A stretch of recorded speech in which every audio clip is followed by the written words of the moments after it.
Norway is widely known for its remarkable uptake of electric cars. Norwegian plug-in sales in 2020 were higher than internal combustion ones, in fact.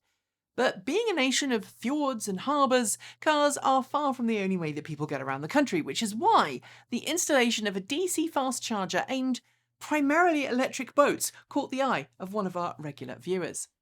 The charger, which was installed in Florø Harbour, can charge at a rate of up to 150 kilowatts, is accessible to both boats and cars, and was a joint project between local utilities and electric boat manufacturer Evoy. It makes sense as the Evoy 1 with 800 horsepower has a 100 kilowatt-hour battery pack and a maximum charge rate of 300 kilowatts, so it's an obvious candidate to use the new charging station. And while this is only one water-accessible DC fast charger for now, the companies involved have plans to build a whole network along the Norwegian coast. Here's hoping Norway once again points the way for other nations to follow. Road trip in any electric car, and you'll quickly learn that there are good places to stop and charge, and not so great places to stop and charge. And the good places normally have a variety of food options nearby, be they fast food outlets, or my favourite, independent local restaurants. But what if your charging stop had a restaurant attached to it? It's already becoming popular in Europe, where charging station providers have cafes or restaurants, and of course loos, all available to EV drivers. And some larger Tesla supercharger locations already have coffee shops and toilets on site.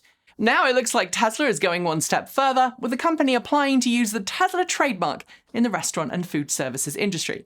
It backs up a tweet made by Elon Musk in April when he said Tesla would have a 50-style diner at its Santa Monica supercharger site. The company has already applied to build a restaurant there, so I guess soon your Tesla might ask you if you'd like fries with those electrons?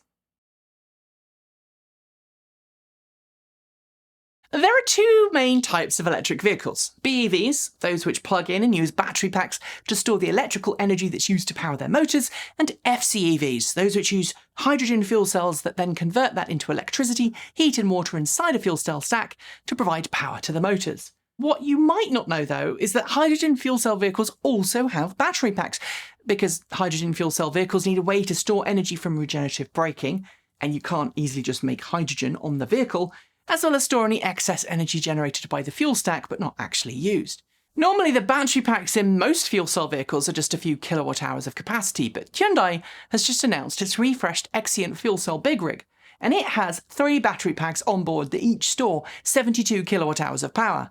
Given that it has a hydrogen fuel cell range of just 248 miles, we honestly can't figure out why it's just not battery electric instead. Oh well. Tesla has issued 2 new recalls for Model 3 and Model Y vehicles due to seatbelt installation problems.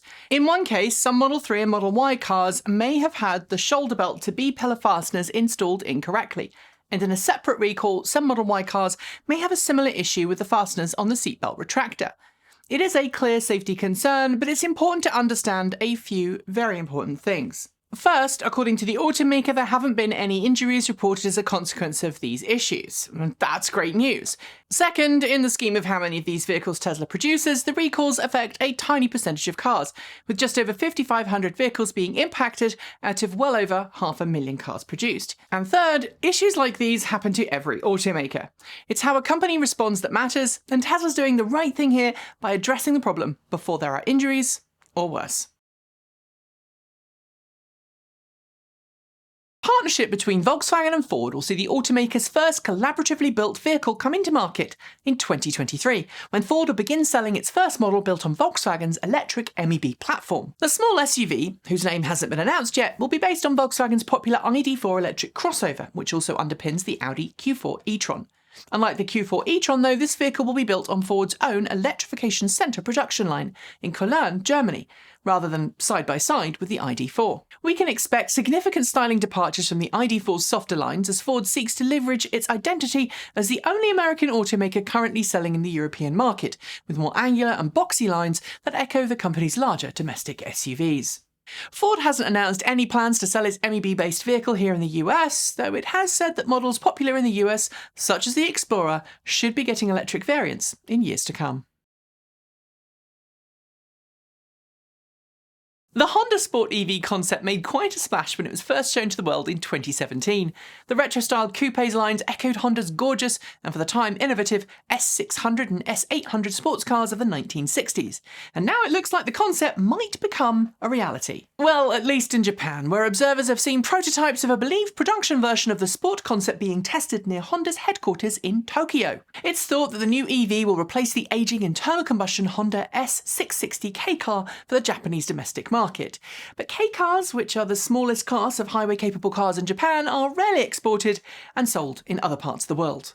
Because rules. However, the Sport EV concept was introduced in 2017 with a sibling, the Urban EV concept, which you can buy today in Japan and Europe as the Honda E. So folks outside of Japan hoping to get their hands on one may get their chance, but those of us in North America are probably out of luck.